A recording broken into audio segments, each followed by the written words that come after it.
तो अभी Vladimir Putin और डोनाल्ड ट्रंप के बीच में अलास्का में मीटिंग होने वाली है, जिसके बारे में बहुत सारी बातें हो रही हैं, चर्चा हो रही है। लेकिन आपको पता है कि अलास्का किसी जमाने में रशिया का ही पार्ट था और रशिया ने अलास्का को 7.2 मिलियन डॉलर्स की प्राइस पे यूएसए को बेचा था।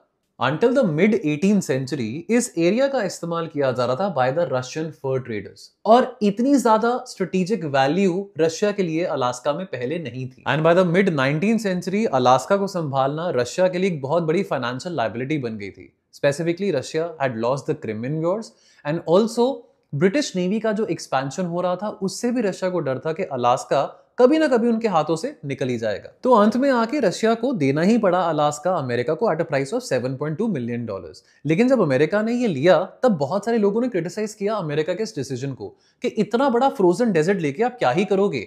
और उस वक्त के secretary of state William Savart को बहुत क्रिटिसाइज किया गया। एंड डेकेड्स लेटर जब अलास्का में गोल्ड और ऑयल रिजर्व्स पाए गए तब हर किसी ने विलियम सेवर्ट को याद करके कहा कि हाँ, उसका फैसला सही था।